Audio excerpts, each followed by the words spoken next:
So I'm just gonna quickly introduce both of us. So I'm Void, or Void Money. Just Void works. I have with me Chris, a D&D friend who is joining us for this campaign. Hey, Void. Welcome.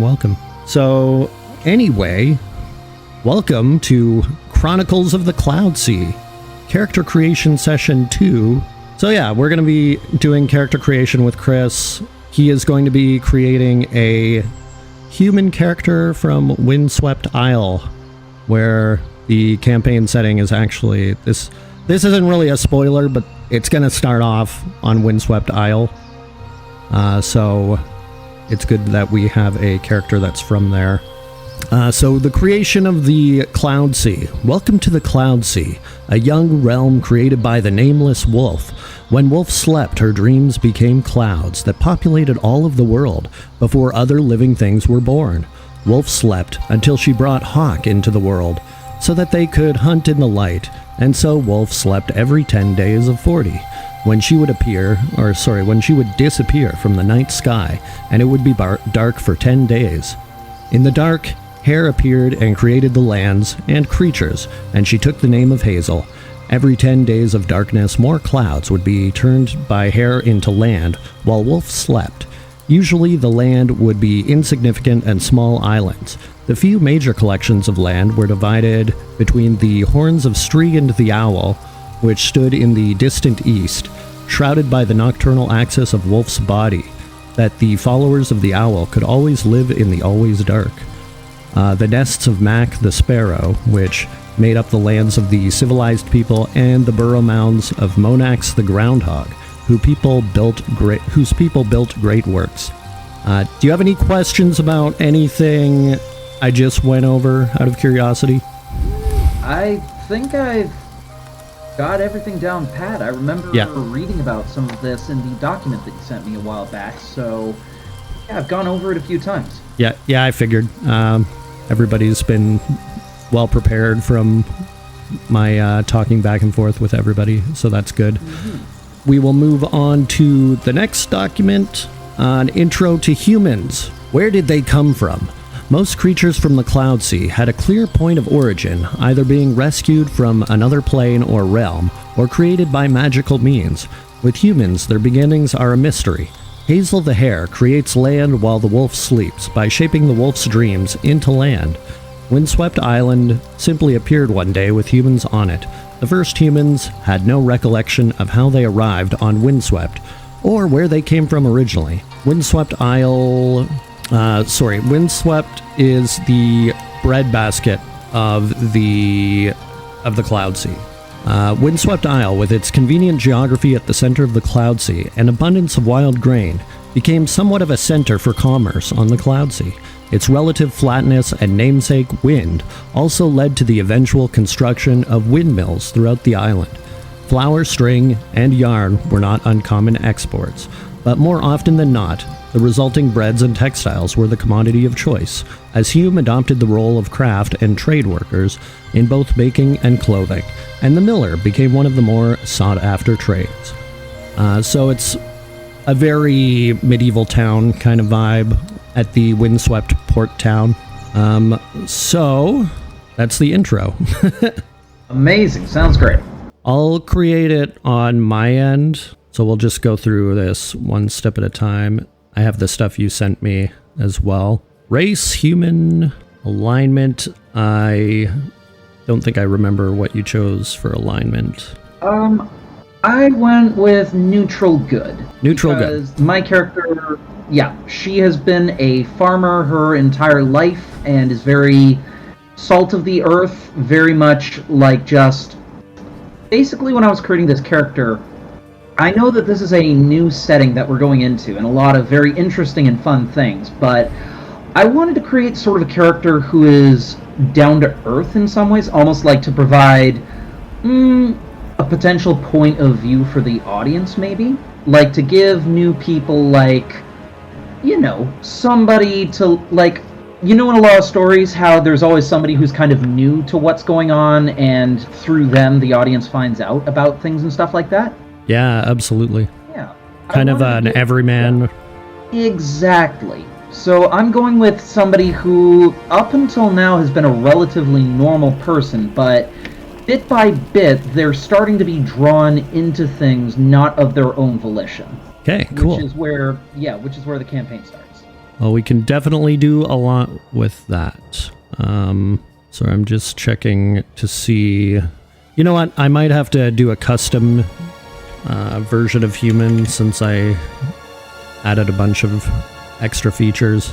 Neutral good, humanoid. I don't know why I even have to put that in. Medium, walking speed is 30. Proficiencies. So I did say you get a bonus proficiency, right? Yeah, as a human. Yeah, that's right. You gain proficiency in one skill of your choice. Mm-hmm. Have you thought about that at all, or? Yeah, so I've taken a look at the proficiencies and stuff that are available.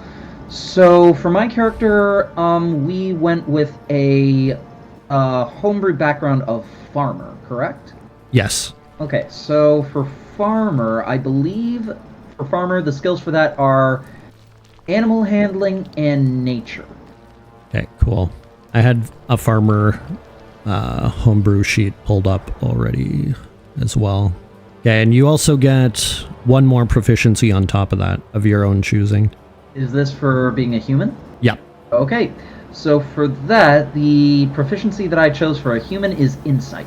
Insight, perfect. Then next, languages. Languages. Of the different races that would come to Windswept Island, besides humans, who would you say are the most common? I would say either Elf or Azamir. Okay, in that case, I would probably choose Elvish as my second language. Okay, cool.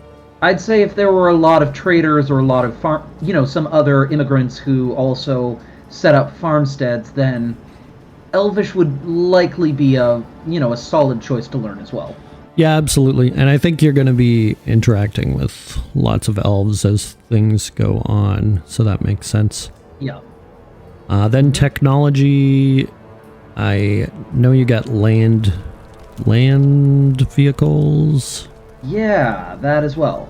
And there was another one. Yeah, farming implements or something like that? Yes, farm implements. So maybe a little niche, but hey, I'll take it. Actually, did you choose your feat already? Your bonus feat? Yes. So for that, I've decided to go with Skill Expert. Okay. And then I said you get one free trade of your choice. Free trade? Yeah, so like either a craft skill or a trade, basically. Oh, a crafting skill or a trade. Okay. So basically like a set of tools, more or less? It's more like you would have proficiency in like the tools that you use in the trade, or you know how to potentially craft something, or I don't know, if you wanted to build a house or something and you were a carpenter, then you can prepare the wood yourself, right? Right. Except I don't know why you would want to do that in a D&D campaign. Yeah.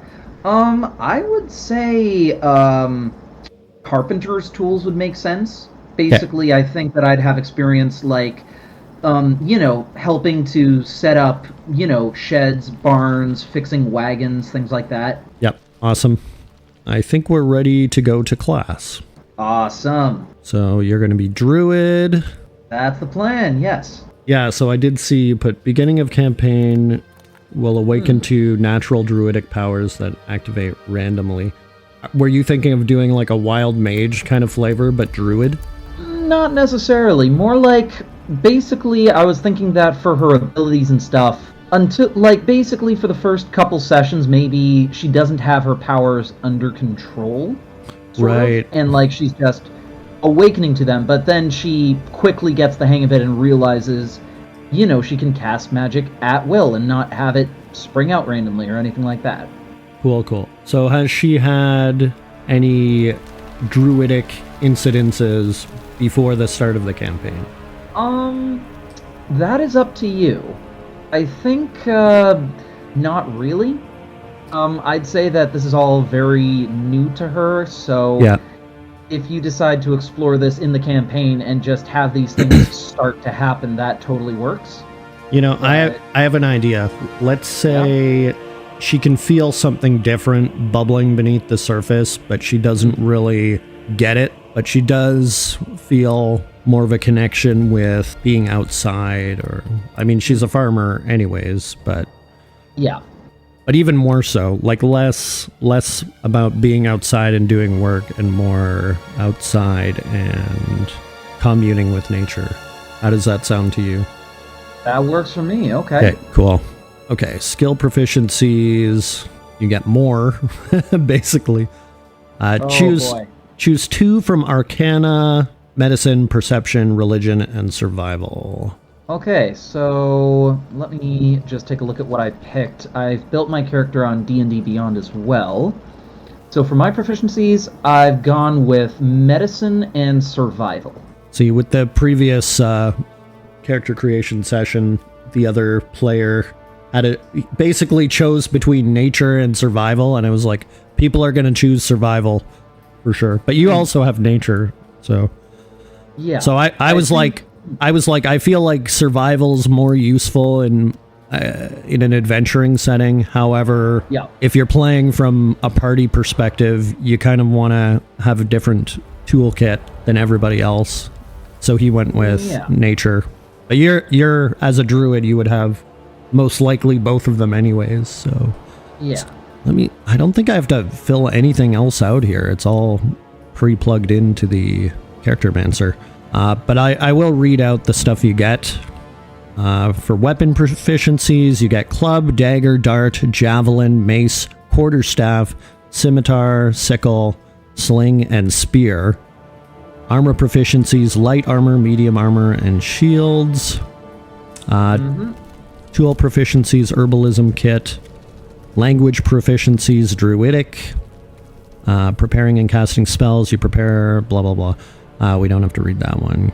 You get 2 cantrips, 2 spells of first level, which I think I saw you chose as well. Druids will not wear armor or use shields that are made of metal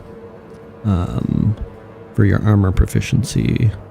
That makes sense. Then Druidic, Druidic, the secret language of druids. You can speak the language and use it to leave hidden messages. You and others who know this language automatically spot such a message. Others spot the message's presence with a successful DC 15 perception check, but can't decipher it without magic. Okay. So that, we'll say you're not aware of that yet, but it'll happen maybe, possibly. Ritual casting, you can cast a druid spell as a ritual if that spell has the ritual tag and you have the spell prepared. Okay. So now we can move on to rolling, where you get to roll your ability stats. I've been looking forward to this. Okay, let's see what happens. You're going to roll 4d6s 7 times. 7 times? Yep. Okay. You throw away the worst stat, and out of each d4, you throw away the worst die. So basically you get 1 do-over for abilities. I appreciate that. Okay, so let's see what happens. All right, the first one is a 15 and 14. 14, oh, good so far. Yeah. 9, 12, 14, 12. Cool. Okay. So you can throw the 9 away, and that gives you a pretty good roll. Above average and everything. Huh. Okay. It's entirely up to you if you want me to keep, or let me just record these for my sheet and just make sure. All right. Yeah, it's up to you if you want me to keep these or if you'd prefer me to take the 9 instead of one of the other ones, but it's entirely up to you. No, you know what? I like the random process, and you randomly did really well. So if somebody does awfully, you can basically pull up the slack. Okay, good to know. So, yeah, +1 minimum for everything. That's pretty good. Okay, so, and as a human, do I automatically get, sorry, what are we doing for stat increases for human? +1 to every ability. Oh, baby. So, Okay, that means... Alright, I've already thought about how I'm going to divvy these up, so I'm going to go with... So the 15 becomes a 16, and that's going into Wisdom. Okay, 15 into Wiz. So I've got 3 15s to work with. Those are going to go into Intelligence and Charisma, because this girl's got a really good head on her shoulders. Okay, cool. And I'm going to put the other 15 into... I'm kind of torn, because on the one hand, Dexterity would be good for initiative checks. I know that physical abilities aren't as important for druids because they do wild shape and stuff. I'm just wondering whether I want to prioritize Constitution or Dexterity, you know? Yeah, I mean, it's a tough choice. The extra hit point, you'll get 1 extra hit point per level if you do the con now. It's up to you, really. Like, Dex is definitely super useful. So is con. Okay. I'm going to go with Dexterity. Because I feel like in human form, maybe she's more quick than she is sturdy. Okay, cool. That makes sense. And as for the 12s, which will become 13s, those will go by default into Strength and Constitution, because years of working on the farm have toned her a little bit. Yeah, excellent. So that is abilities. We're blasting through this. Background, we're going to go custom farmer. Let me just double check what all of your stuff is. Actually, I'll see if there's any features we want to throw into, like custom features. Okay. Oh yeah, I did see a sample farmer background where they had a farmer specialization.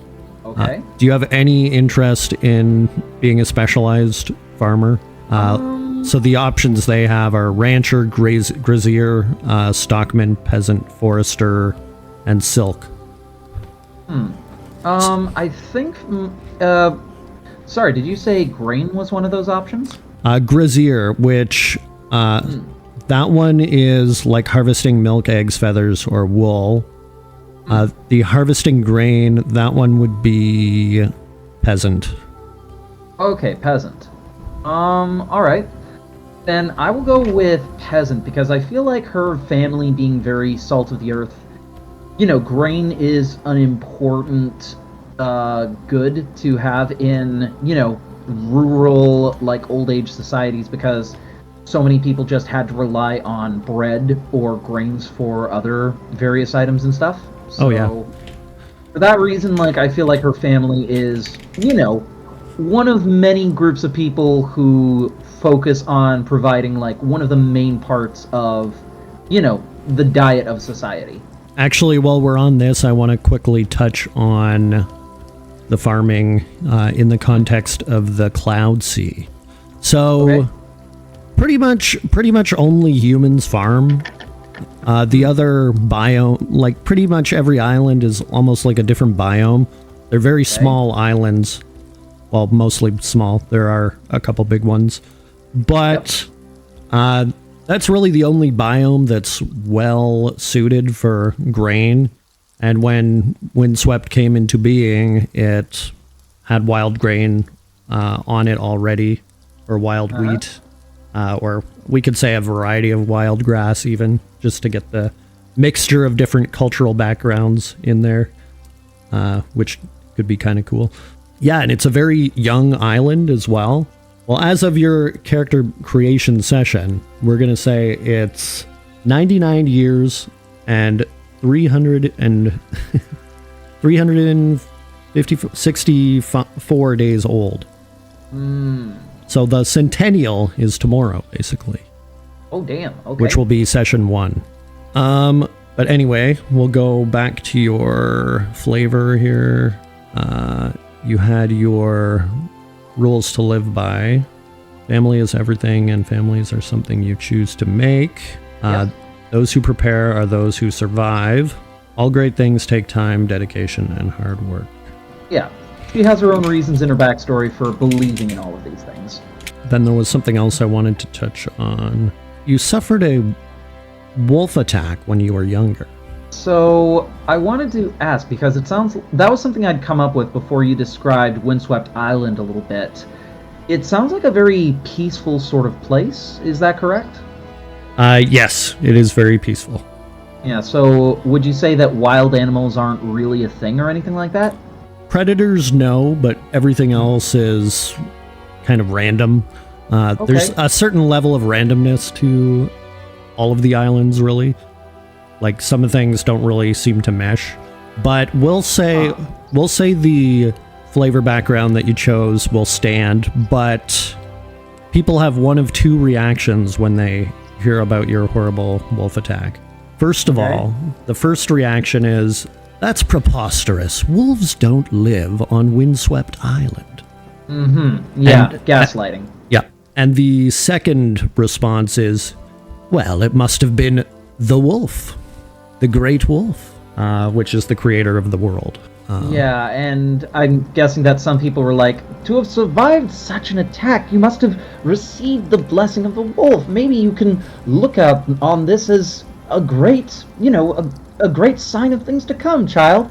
And I'm just staring at them this whole time like, I got attacked by a fucking wolf. Yeah, exactly. That's kind of what I was picturing. You have the cult religion version of a pious person talking down to, well, anybody who isn't, basically. So then we have your ideal communities take care of each other and neighbors lend a hand in times of trouble. Yep. That's a good one. Because, this is still a very tribal society in a sense in terms of like small communities working together with each other. And in those days and ages, like, people worked with each other in order to survive. Oh, yeah, absolutely. They do have, like, a little bit of urbanization, but it's not like... It's like a small town. Yeah, pretty much. They're not super naive, but there is a certain level of naivete. Like, they know about, like, kind of the foundations of society, but there's still small town mentality, for sure. Totally. Then for your bond, I do anything to keep my family safe. And let's go over your family real quickly, too. So, you work on your family farm, where you are the oldest of 10 siblings, including you, or 10 aside as well as you? 10 aside from me. So basically, there are a lot of us. Yeah. Like, in old world societies, families just had a lot of kids because a morbid fact was you didn't know how many were going to survive until adulthood. So you just created as many as you could so that they could spread the family name and help out on the farm and just,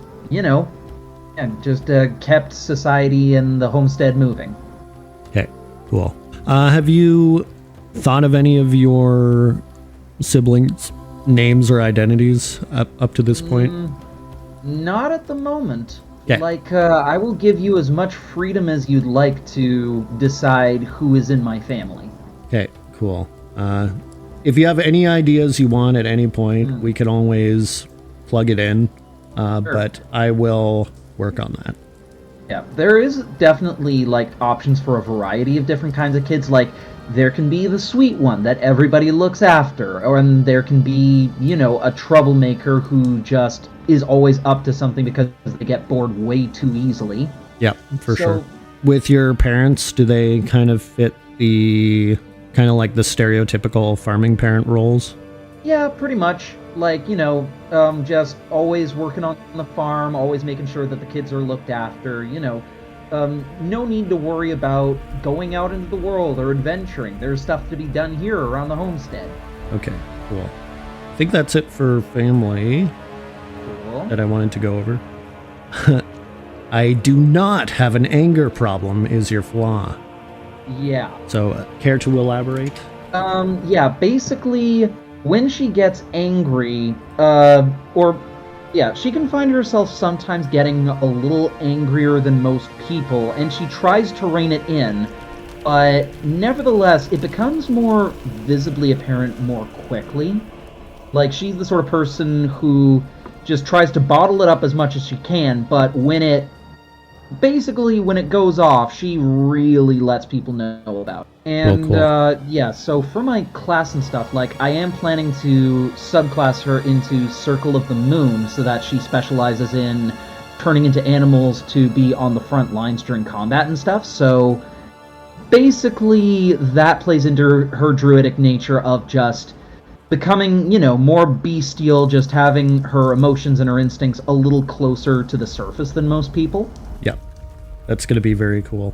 Have you Like- had any thought about what kind of... I mean, you don't have to tell me if you want to save it for later, but have you thought about what kind of animal you would like to turn into? I'm just gonna have the symbolism come full circle, and she's gonna specialize in turning into a wolf. Yeah, I had a feeling that's where it was going to go. It fits really well. Okay, for equipment, we're not going to go with the starting wealth system because I don't like that one. Okay. We'll go with class equipment. So Okay. you get right off the bat leather armor, explorer's pack, and a druidic focus, which I think it's kind of like it's like a spell foci, right? I believe that's the case, yeah. Okay, do you have any specific thing you want it to be, or do you want to think more about it? I think just like staff, which is like, an old family walking stick, basically. That's, it's good to keep around in case you gotta, in case there's some sort of a pest in the hen house or stuff, or something that you need to chase off the farmstead. Yep, that's cool. I think it fits You know. perfectly with the background. Then you get either a wooden shield or any simple weapon. For a simple weapon, I'm trying to think about what, I could also use as like a farming equipment. So like maybe a sickle, for example. Oh yeah, that could be interesting. I think I do have it there. Yeah. For farming stuff, I would say like sickle, even a club, because if it's that kind of farm, you club the cow, if it's that setup. What is the possibility, with your permission, could it possibly be a shovel? You know what? I think you get shovel with your farm background anyway, so... Okay. All right, then Like, that was a choice for something you could have taken. Sorry, I forgot you did get some farm implements, which could either be a pitchfork or a shovel, which we will definitely brew into an attack of some kind. Yeah, because honestly, I just love the idea of somebody completely underestimating a farm girl in a fight, and then she just brains them in the head with a shovel. That will be hilarious for sure. Yeah. Okay, so let's see. I might have to write it in later if I can figure out how, but we'll just put sickle for now. Okay. And it's probably going to be the same stats as sickle, except maybe bludgeoning or... I mean, it could be slashing, but I feel like bludgeoning makes more sense. Okay, awesome. Then you also get a scimitar or any simple weapon. Yeah, so you get 2 weapons. Okay, another simple weapon then. Just a sec. Or if you want, you could take the shield. Oh, if the shield's an option, then... Okay. Yeah, I think, yeah, I'm trying to think about, like, why a farmer would just have a shield lying around. Yeah, I mean, you could always make it something weird, like it's the top to a barrel or something, and... Yeah, or like the lid to a stew pot or something like that. We could always throw in a reason for why you picked it up, right? And then it became a shield. What about, instead of a shield, what if I went with, like, what about a hand axe? Like, something small that you could use to, like, hack through branches or roots of trees or things like that. Like... Yeah, I think that makes a lot of sense. Kind of like a hatchet. Yeah, I mean, a hatchet. Exactly. A hatchet is pretty much a hand axe, just with a different name. And that's it for items. Sweet. Then for your cantrips. Okay, so what do you want for your cantrips? Okay, I've already picked my cantrips for myself. Okay. So I'm going to go with Guidance and Thorn Whip. Then for your first level spells. Okay, so the ones that I have picked for myself include Entangle, Fog Cloud, Healing Word, and Speak with Animals. So I think that is almost it. I just Awesome. have to write in your traits, basically, like age and all that. You're 18, I know. What was your height again? I'd say about 5'8". 5'8", okay. Fairly tall. Weight? Yeah. I'm trying to think of an appropriate amount for a young lady that's, 18 years old, 5'8", decent build. Yeah, works on the farm. Peasant as well, so... Around 130? Okay. Maybe 140? Let's go 135. Okay. Then your eye color. What do I have in the picture that I found? Just a moment. And one sec. Gray, like light blue, sort of like off blue, almost approaching gray. okay, we'll say light blue to gray, just to complete the visualization. Then your hair is red and long. Skin tone. Yeah, light. You described the sand tones as being like sandy, kind of. Yeah, you know what? I think I'm going to step away from that because I think I want them to look like they were picked out from all over the world, Yeah, totally. We could go with like an Irish complexion if you want to go that route. Yeah, she's got a little bit of an Irish complexion is a good way to put it. Does she have freckles as well? Yeah, a slight smattering of freckles across her cheeks and the bridge of her nose. Okay, cool. Alrighty, that all looks good. Okay, we'll have to go over the proficiencies again. I know you had animal handling, insight, medicine, nature. Did you take perception? Yes, I did. I took it because I'm a human, I get a free fee. For that, I chose skill expert, and for both the proficiency and the expertise, I picked perception. Because the idea for this character is, in addition to awakening to these druidic abilities, she's also getting, like, the senses of animals, or, like, just an extremely acute sense of things like hearing and smell, and she's just starting to pick up on things that she never could before. Cool. So the sickle is 1d4 slashing. We will change that to a shovel. And we'll put 1d4 bludgeoning, but... we'll say if you want to slash with the sides, you can attack like that, but it's going to be less likely to succeed. Okay. I see it as being more of a bludgeoning anyway. Yeah. It's a much funnier image. Oh, yeah, for sure. And the spell and the feat were the only other thing I had to write in. So you took Thorn Whip. So let me just Google that real quick. And I'll just copy-paste everything. You create a long vine-like whip covered in thorns that lashes out at your command towards a creature in range. Make a melee spell attack against the target. If the attack hits, the creature takes 1d6 piercing damage. And if the creature is large or smaller, you pull the creature up to 10 feet closer to you. Pretty cool. Yeah. One of the staples that I like to take whenever I'm a druid, because... gives them a ranged attack option that's very, druidically flavored. And it was transmutation, 1 action, 30 feet. Okay. Instantaneous. Oh wait, spellcasting ability is what? Wisdom, I guess? Yes. For druids, they use wisdom. Melee, 1d6.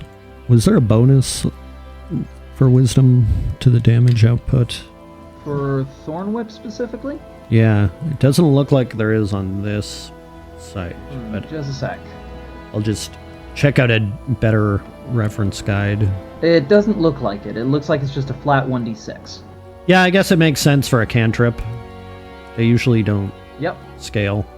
And you know what? We're not going to worry about material components for this campaign, because I kind of find that detracts from things a little bit. You can slow stuff down, yeah. Yeah, like maybe if we find it's a little too imbalanced, we'll just make some kind of generic component that you have to harvest or something. Yeah. But it won't be too complicated. I feel like the spell slots are enough of a gate that you have to work around. Let me just check once more. Oh, I did find an area for additional features, so maybe that's where we'll put your feet. Then after that, we can take like a 5-minute break or something. Awesome. And we'll have a little skit we can play through. It'll be pretty short, probably, but I mean, it can be as long as you want it to go, really. So you have owned your proficiency with particular skills, granting you the following benefits. Increase your ability score, one ability score of your choice by 1 to a maximum of 20. So which one do you want to take for that? I'm going to go for wisdom, because for my first feat, I'm planning to take something that gives me a +1 wisdom boost. Okay, cool. Yeah. So we will make that 17 now. Okay, thank you. Then you gain proficiency in one skill of your choice as well. Or did you already choose that, or? For that, if this is the skill expert feat, then I'm going with perception for both the proficiency and the expertise. Okay, cool. Damn, I'll have to leave a note for the expertise, because it looks like I can't write it in. So, it's a very important time of the lunar cycle right now. For you, you know that it is out of the 10 days of dark, it is currently early in the 9th day, which is a quiet time on the farm because you're awaiting the next sunrise. It's kind of a peculiar time. Everybody still does the 24-hour clock, but, you know, it's early in the day, and there's not a lot to do because the sun isn't out, or the light source isn't out. The hawk has not emerged from behind the wolf. It's also a peculiar time because, as you know, tomorrow is the centennial celebration of Windswept Isle. You find yourself kind of sitting nestled in one of your favorite clearings, perhaps underneath a tree, and you're just watching a plethora of airships flying by, and the occasional winged creature, but there's more airships going by than you've seen in your entire life up to this point. Usually, you might see at best a couple in a day, or, you know, a handful per week, but never to the extent that you've seen this morning. Yeah, so you know that there's going to be a celebration in Windswept Port Town, and perhaps you have plans of visiting, but I'll say you're on the fence at this point in time. So you're just kind of watching the panorama of ships and persons. You know, occasionally you see a cart go by with people you recognize on their way to town, supposedly, carrying things they might sell at market. But you take note of a low-flying creature in the form of a humanoid bird. It's too dark for you to really completely make out his features, but you've seen bird folk before. You know that these types of people live on the Cloudsea. You recall that in the horns of the Always Dark, there are a bird folk race called the Aarakocra, and you figure that this person must be a member of that race. Now, the creature is flying, I'll say, maybe 50 feet above the ground, and he's on a trajectory to pass right over you. So he passes over you, and as he passes by, you hear something rustle in the grass just behind where you're sitting. A little straighter, turn around, just sort of like get to my feet slowly, just keeping my eye on it. Okay, cool. You don't see anything, but you kind of have an idea of where the sound was coming from. Okay. I'm just gonna get out my shovel. I'm just gonna step forward to the grasses cautiously. Like the, tool extended, the metal end of the shovel pointing towards the grasses in case there's something that needs to get whacked. As you plunge into the deep grass, you hear the sound of something crinkling. Go towards the sound of the crinkling, suspiciously. As you reach into the tall grass, you find an envelope. Sealed but opened envelope, where the seal has been opened. Okay. Is there anything inside? There is a letter inside. Okay, I'm gonna take out the letter and I'm gonna read it. Curious. You unfold the letter into... Well, basically it's folded in thirds, and you unfold it into its regular form, and you see the words are written in common.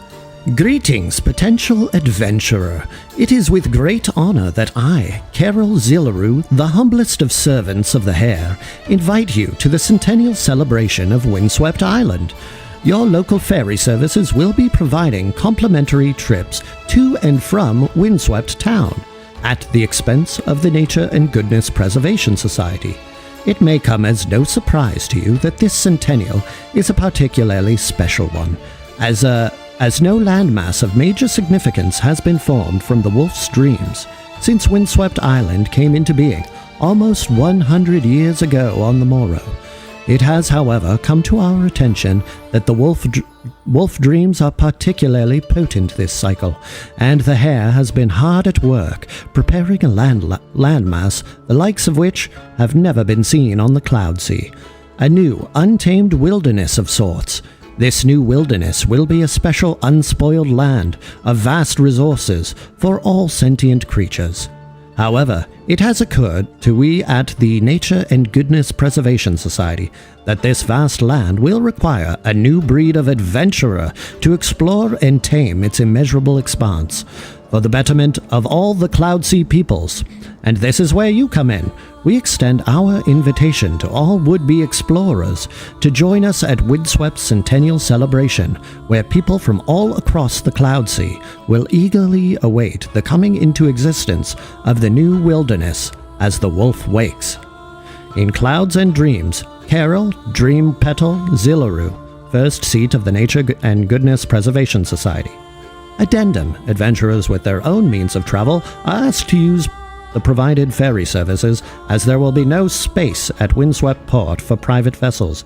Citizens with wings capable of flight are, of course, cautioned to only undertake flying a safe distance. Okay, so I read all of that, and I just kind of let out a sigh, because that means that there's going to be a few weird travelers coming to the island if this is going on, because, if this is attracting attention, that means we're going to get a lot of tourists pretty soon, so it's just something our family will need to be made aware of, I guess. Indeed. And you also know that your family is going to be expecting you, as the eldest child, to represent their fine goods in the market at the Centennial Celebration. All right, well, if somebody's got to do it, I guess it's going to be me. Fine. I guess I'd better get back home, because I've been taking enough of a break. There are things we need to do, and my parents need to know about the fact that this is going on. Alrighty. And with that, that was faster than I thought it would be. With that, we will call it a session. Okay, so, alright then. So I guess I'm just going to have to get ready for the fact that we'll be seeing a bunch of new people pretty soon, and I'm just going to have to keep that in mind in session 1 then. All right. And with that, I will bid you goodbye. I All right. hope you have a great rest of your day, and I look forward to getting this off the ground. Excellent. Thanks so much, Void. Looking forward to playing again soon.